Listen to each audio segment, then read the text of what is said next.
Hello, welcome to Life Matters. I'm your host, Brendan O'Connell. Well, earlier this year, a piece of pro-life legislation was passed in the state of Kansas, and it's really something that we as pro-lifers can be very encouraged about because it will reduce the amount of abortions. And we have today with us the governor of Kansas, Sam Brownback, who'll tell us about the legislation and how it came about and what the benefits have been and what he foresees down the road for the benefits that might be, not only for his state of Kansas, but nationally, how it might impact us nationally. Well, welcome, Governor Sam Brownback. Thank you very much. It's a pleasure to join you and to see you again to talk to you again since the World Congress on Families and other venues. Plus, thank you for your pro-life audience and their continued advocacy and prayers for the life movement. Appreciate what you guys do. Well, thank you so much, Governor Brownback. And I know that you're coming down from a World Series baseball high, but it was great for baseball, I think, for what I call a small market team to win the World Series. Oh, I think so too. I mean, I think we're the third smallest market in Major League Baseball, and be able to put together a team that doesn't compete financially with the big ones, but that can win. It's exciting. And it's good for baseball, I think, too. Definitely. Well, Governor Brownback, how did you initially get involved with the Right to Life movement? I ran for Congress. And, I was looking at the issues when you're running for Congress, and I'd come up through the agricultural sector. I'd been agriculture secretary and involved in a lot of the rural issues. But, when I started looking at this issue, for life. And then the more I got engaged in the Congress and more I got engaged in my faith. I had cancer my first year I was in Congress and really sunk into my faith, and as I did that, boy, the life issue really started springing a lot more out of me, as this is such a critical, key issue for our times. We can't keep doing this. It's a global issue, and I just started seeing it as when they write the history books on this era of American politics, one of the clear key issues will be this issue of life. And I want to be on the right side of it, and I want to be advocating for life. Mm-hmm. And I know that you were very much involved in Congress. I'm not sure if you were a congressman at the time or a U.S. senator, but the Partial Birth Abortion Act came down. And can you tell us your involvement in that and how it kind of changed the debate? I was one of those when it first started up. I was going, no, this isn't the way to go. This is too incremental. It doesn't affect that many abortions, and we need to go bigger. We need to ban the whole thing. And what I was wrong about, and so wrong about, was this was an educational piece that could educate the public on the horrors of abortion, and it goes along consistent with prior humanitarian movements, whether it was the slave trade or slavery, where you show the public what's really happening to the individual in slavery or in the slave trade, as Wilberforce did, or as what was written in Uncle Tom's Cabin and what's going on with the slave. Well, this showed what actually happens in an abortion, and people were horrified about it, and it moved the public opinion against abortion, the same as these Planned Parenthood videos. When you see babies and live baby parts being sold and dissected, and it's a boy and it's a baby part, and you're just going, my word, folks. And that educates the public. So that's how I got then involved in it, after initially thinking this isn't a good enough step. I thought this is the right way to go to show the public the horrors of abortion. I was glad also at the end of it that the president vetoed it, went back through the system again, goes through the courts, because all that educates the public on the horrors of abortion. Mm-hmm. And it was Bill Clinton, I believe, who vetoed it, once or twice, didn't he? Yes, he did. He did, and I thought at the time, that's terrible. Why would he veto something like this? But in the long run, it helped the pro-life movement because it brought the issue back in front of the public, showed them again what was taking place. So what we've done in Kansas is taken now the next step on that from partial birth abortion to dismemberment abortions and banned those, and also educated the public along the way about, yes, there are abortions where they literally take the baby apart in the womb before pulling it out. And we're saying this is inhumane, it's wrong, it shouldn't happen, and they've now been banned in the state of Kansas. Well, you were the first state to do this. How did you drum it up, the thoughts? Was it something that National Right to Life Committee helped you with, or where did the thought come from that you decided to ban this type of abortion? And then also, how many lives, on the total amount of abortions, how many lives do you believe are saved? We started this movement. The National Right to Life was working with us. I came in as a pro-life governor after Kathleen Sebelius, who was obviously very supportive of abortion. And I declared when I came in that we're a right-to-life state and we're not going back. And I have since then signed over a dozen pro-life bills. This was the most recent one. And it was always the thought all along after partial birth abortions that the next one to go at would be dilation and extraction, the D&E dismemberment abortions. But that didn't happen then on the national level. And so what we've sought to do then is to start that up at the state level. Numbers are kind of rough, knowing actually how many abortions this eliminates in the state, so I couldn't give you a good, accurate number. It is a procedure that's used, I've been told, up to around 10% of abortions being done this way. And I hope that it's one of those movements that catches on going nationwide, that people say, like the partial birth abortion, you shouldn't partially birth a child and then kill it. The same here, you shouldn't dismember a child at all in any circumstance. And now we have a life of the mother exception in this particular case, as in a lot of pro-life legislation. But I'm hopeful that it'll expand across the country and be further education, limiting abortions, and further education of the public about the horror of abortion. And Oklahoma, they seemed to pass it right after you did. Was there a race to beat Oklahoma to pass this legislation? Well, we were both watching each other because we're both pro-life states, and feeling like that this is an important thing to do, and that you need to do these sort of things in places in the country that are strongly pro-life to speak to the rest of the nation as well. So I know they were pushing to get it on through, but we happened to get through first, and I believe there'll be a number of other states that will pursue this as well before it goes federal, which I hope it'll move into the Congress too. Now, when this legislation was brought up, a pro-abortionist from Wichita, I believe, Julie Burkhart, was trying to fight you. What were her arguments? Were they the same old arguments, or were there other arguments that she would put forth, or do you know who she is? I do know who she is, and the arguments were the same as they normally are, that this is limiting a woman's right to choose. This could limit a physician's determination of what to do, but never addressing the issue of what are you doing to the child. The arguments were, I thought there was nothing new that I saw in any of the arguments. I thought they were pretty weak, and the bill ended up passing both chambers with large margins and in a bipartisan fashion. And do you have a Pain-Capable Unborn Protection Act in your state?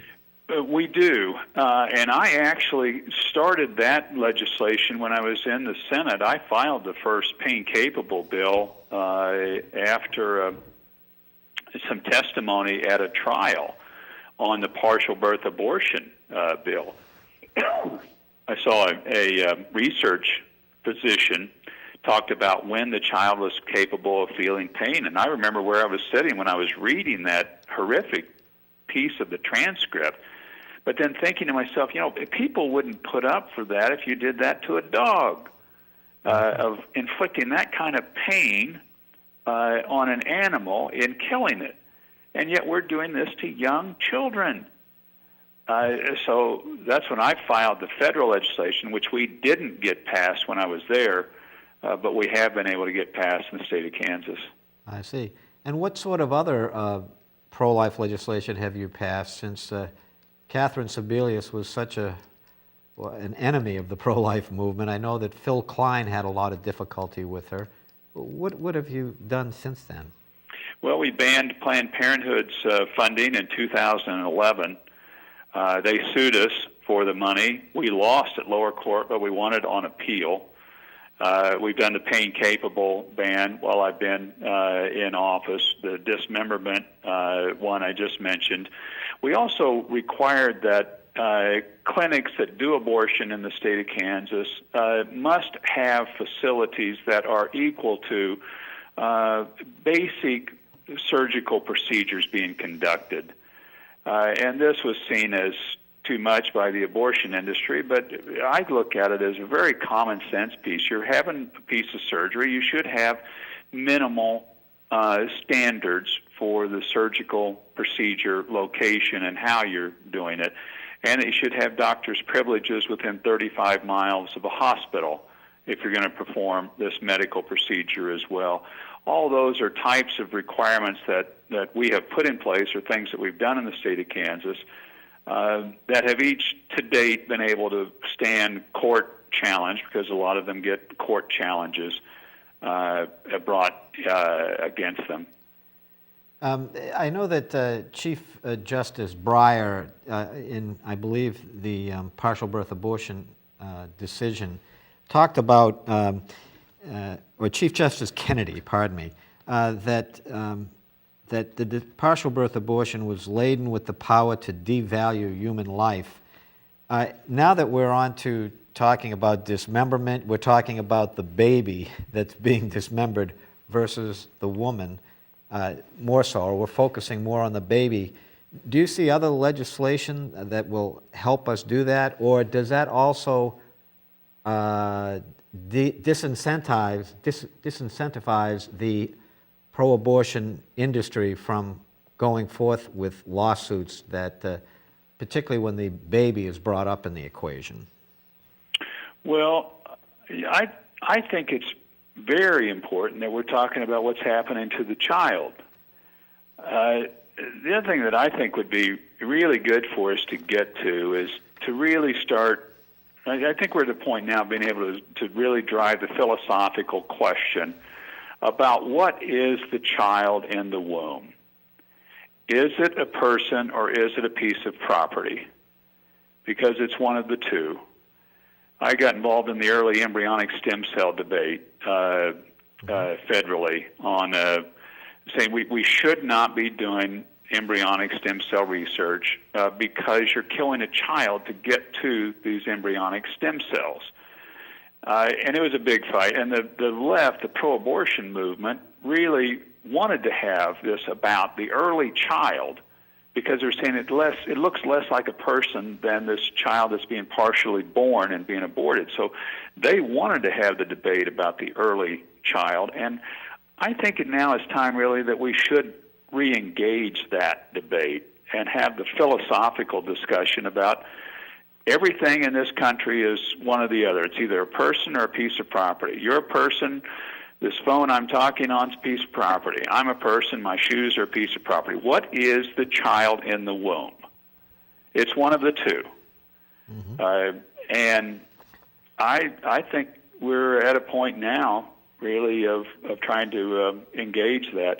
One of the pieces of legislation that we got passed here that was funding was we started an adult stem cell research center at the University of Kansas Medical School. Oh, yes. And we're doing advanced adult stem cell treatments for heart patients. They've got trials in several other areas. And I think on the positive side, we should be pushing and promoting ideas on our side that work well. You're getting all sorts of patients treated now with their own adult stem cells. And we have regular treatments of horses and dogs with their stem cells into joints where they're having trouble. I think we need to push that there is a good answer in this philosophical debate, that if you do it right and you can have healing, and you do it wrong on the embryonic, you're killing a child. Mm-hmm. I've had Father Tad Paholczyk on this show early on when that was a hot topic, and also David Prentice. I believe, do you know David Prentice? David is my best friend from growing up. We both grew up in Parker, Kansas, about 3 miles from each other. We've known each other since age 4, and I just stayed at his house a couple weeks ago, and he regularly, when he's back in Kansas, stays with me. And this adult stem cell center at the University of Kansas was much of his idea. He got his PhD from the University of Kansas, and great guy on this movement. Yeah.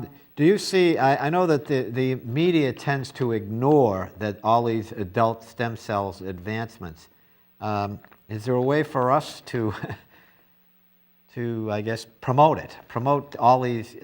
You can't necessarily call them cures because it has to go through a long time rigorous testing, but we're having a lot of successes. Is there a way to go about promoting it?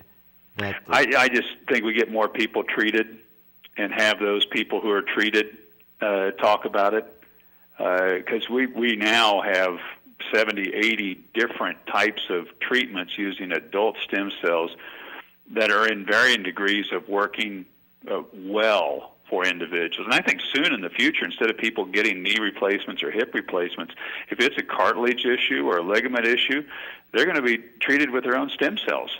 And that's going to be the normal initial practice that you go through. And it's going to save so much surgery and difficulty for individuals and improve lives. Plus just the heart tissue being able to be rejuvenated by a person's own stem cells injected into the heart that's taking place now. I just think we need to talk about that more and more. I've been very disappointed in the mainstream media not being willing to cover these incredible things and give them credit for being adult stem cells, but we're pretty used to that anymore, of not having the mainstream media cover the good aspects of life, or even like these Planned Parenthood videos. I just stunning what they have been doing, and the mainstream media, by and large, trying to ignore it. Will not cover it. It was like similar to the Philadelphia abortionist. I can't recall his name right now, but we did. Goss. Yes, we did several shows on that, and it was in the pro-life community. It was an uproar because the mainstream media wasn't covering it, and it's just something that we have to battle, and that's why I'm doing this show in particular, because I feel like we have to get our message out there to the general public. Do you see down the road with the incremental approach of the pro-life movement, which I kind of, again, separate between the absolutists and the incrementalists, but do you see, as with slavery in America, I believe that there were, of course we had a war, but there was, I think, incrementalism going on of trying to get the Negro population free back in the 1850s. Do you see that this incremental legislation will eventually crumble the other side, where there'll be a tipping point where we're able to rid ourselves of abortion in America? I believe there is, and I think it's going to be based on science and people knowing that this is a new child. And I think once we get on down the road past that, people will look back on this era and they will say to us, what were you guys thinking in killing all those children? What was possibly going through your mind? That people will look at it saying, well, of course this is a child. How are you deceiving yourself? Now, I think, the culture now is pro-life. It's a pro-life nation. We're certainly that here. You've got the leftovers of the law, and you got a Supreme Court that's still in the wrong position on this, but clearly the public is moving on it. Clearly the science is moving on it, and more and more young people are more pro-life than an older generation, which is a good sign for us as well. We're going to win this because this is truth, that this is life, and this has been a terrible thing to kill all these lives. I think just there'll be a galvanizing moment. I'm reading Uncle Tom's Cabin now. That was the book that when Abraham Lincoln met with Harriett Beecher Stowe, he said, well, you're the little woman that's caused this great conflict, because that book just really galvanized people's view of what was going on with the issue of slavery. And they knew it was there, but she caught it, and the people caught her vision for it. There'll be something that will happen here that will catch people, and they'll say, oh, my goodness. Yeah, I know that's been going on, but that's really bad. And I think that'll be the moment things will really move forward much more quickly. Well, I certainly hope it happens sooner than later. I recently had, in the past earlier this year, I had Carol Tobias on, the current president of National Right to Life Committee. And one of her concerns in the near-term future are these telemed abortions, particularly in states like your state, which is an agrarian state where people live far away necessarily maybe from a doctor. Do you see that as a big problem in Kansas, where people are Skyping and getting medical advice through Skype and then being given a couple of pills to have a chemical abortion, or what the abortion industry calls a medical abortion? Yeah, Carol's probably onto something. I mean, I don't know that we're seeing that much of it yet, but I think the people that are pro-abortion are going to try to continue to expand the methods and the abilities and the facilities, and I think we need to continue to fight against it and be vigilant against it. Mm-hmm. And one other, just so from my own personal curiosity, is there any way to measure the legislation that you pass on dismemberment abortions in the state of Kansas? Is there any way to measure that, to see that there's been a decrease in abortions in Kansas? There is. We require an annual filing by abortion practitioners of how many abortions they've done. And that number has been pretty consistently going down.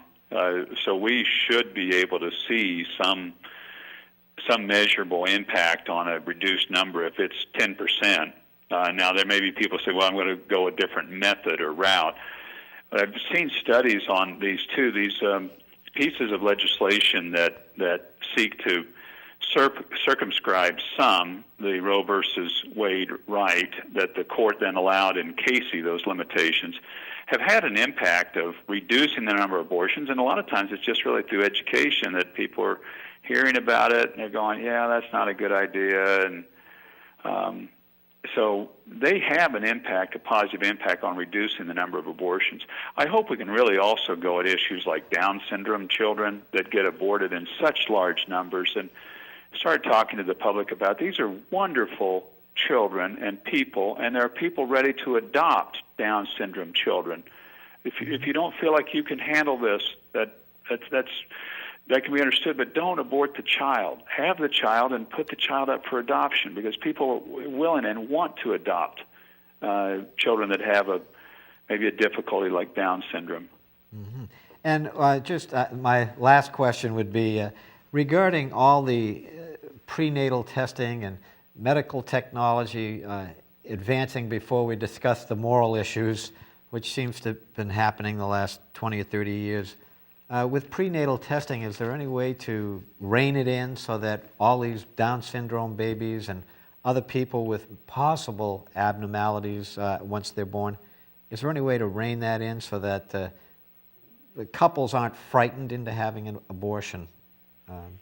Do you know if there's any legislation or way to do that? I don't know of any legislation on it for the testing, because some people may say, well, I want to know what's coming and what I'm going to be facing.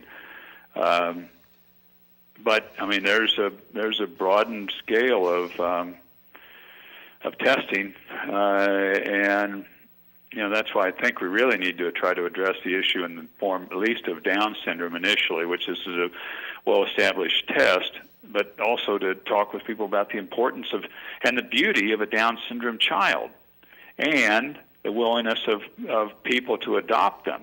That this isn't something that you have to abort the child. There are other much better options. Mm-hmm. Well, Governor Brownback, thank you so much for taking time out of your busy schedule to be on Life Matters. We really appreciate it, and it'll be airing in a couple of weeks here in Boston. Sounds good. Thank you very much. God bless you all. Take care. You too. Bye-bye now. Bye. We hope you found today's show to be unique, informative, content-rich, truthful, and thought-provoking. Thanks for watching. I'm Brendan O'Connell, your friend for life.